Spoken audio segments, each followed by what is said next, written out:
Napätie medzi južnou časťou Slovenska a severným územným celkom sa poslednou dobou neustále stupňuje. Maďarská vláda žiada od nás, aby sme vyhlásili nezávislosť južného Slovenska. Toto však v žiadnom prípade nemôžeme pripustiť, pretože by to narušilo jednotu Slovákov. V mene celej vlády vám ďakujem za spoluprácu v informatizácii nášho obranného systému. Pán minister, moje potešenie pomôcť vašej vláde. Dúfam, že nezabúdate na AES na zmluvy ohľadom Dunajskej stredy. Pán prezident, máme na pamäti vaše želanie. Dúfam, že sa nám ho v najbližšej dobe podarí splniť. Pán minister, a vaša krajina vám bude vďačná. Dovidenia.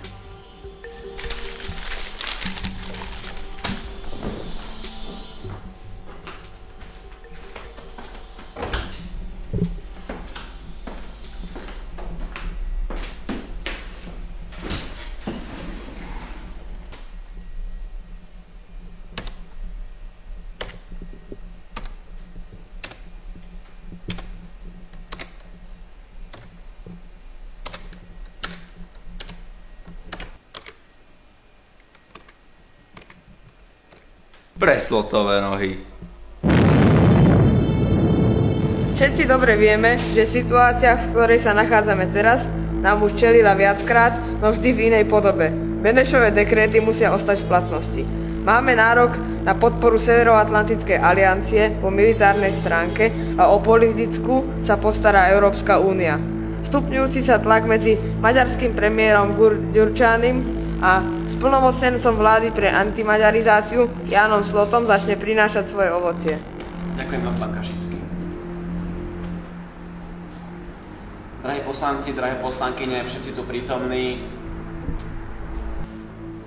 Minister zahraničných vecí dnes umrel ráno pri výbuchu vo svojom byte.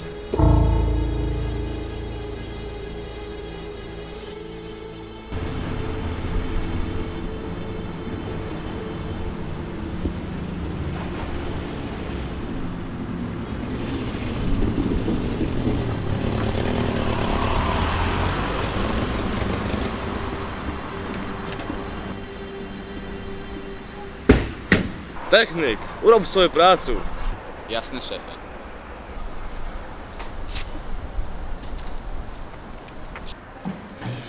Páni ministri, pán prezident, je pre mňa nesmiernym utrpením, že vám musím povedať tieto zlé správy. Maďari vyvinuli neskutočne nebezpečný vírus, ktorý, ako sa to zdá, si už vybral svoju prvú obeť, pána ministra zahraničných vecí. Tento vírus, keď sa vám dostane do počítača, prehreje váš procesor až na takú úroveň, že váš procesor vybuchne o sile 21 až 30 Pascalov. Takýto výbuch spôsobuje bohužiaľ okamžitú smrť, aká pravdepodobne aj postihla pána ministra zahraničných vecí. Čo som chce, pán Bela? Tu je Petofik. Po hodníku to bude spravené. Igen. Zaratlak. Nevieš ko, daj mi to. Musíš zapojiť celú Bratislavu.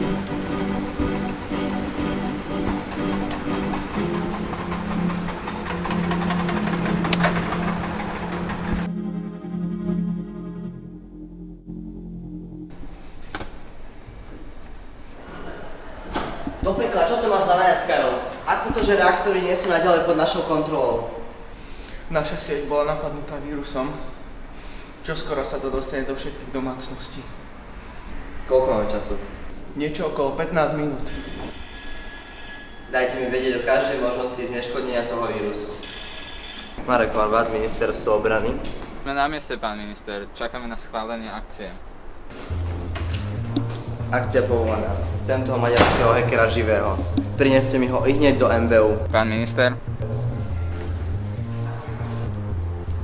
Ideme.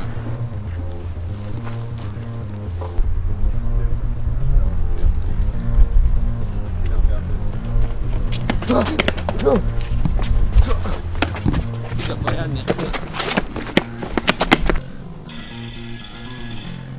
Horváth. Tu Karol. Je možnosť neaktívnenia vírusu, ale potrebujeme prístupové heslo do Maďarského ministerstva informačných technológií. Všetko priprav. Máme istú šancu to heslo získať.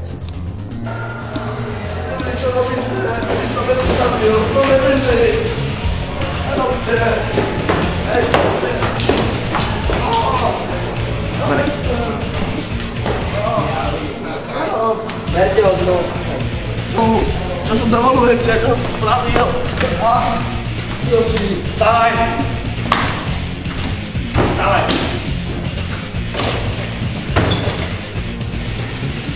Čo odo mňa chceš, Horvát? Ponúkam ti plnú ochranu štátu, ak mi dáš prístupové heslo do vášho ministerstva informačných technológií. Nepotrebujem žiadnu tvoju ochranu.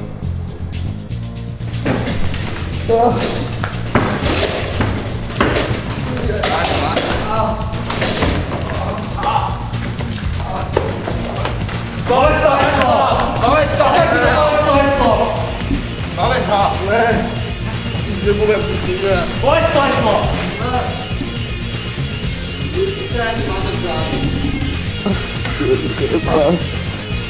Ako?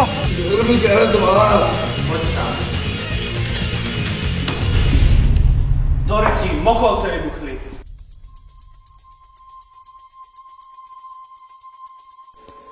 Po výbuchu atomovej elektrárne Mochovce sa územie Slovenskej republiky stalo neobyvateľné. Občanom bolo poskytnuté voľné občianstvo do ľubovoľne vybratej krajiny Európskej únie. Slovensko sa stalo ľudoprázdne a stalo sa symbolom cintorínu bez mŕtvol. V priebehu 2 rokov vyhnulo rastlinstvo i živočíštvo a pobyt v území pod vysokou radiáciou sa stal životu nebezpečný. Prezident Cyril Začiatok sa rozhodol, že neopustí krajinu ani v najťažšom. Členom svojej ochranky blúdi po krajine a rozmýšľa nad tým, ako sa pomstiť svojim protivníkom, čo zničili krajinu a spôsobili ťažké následky na zdraví bývalej populácie. Tým sa stáva potenciálna hrozba.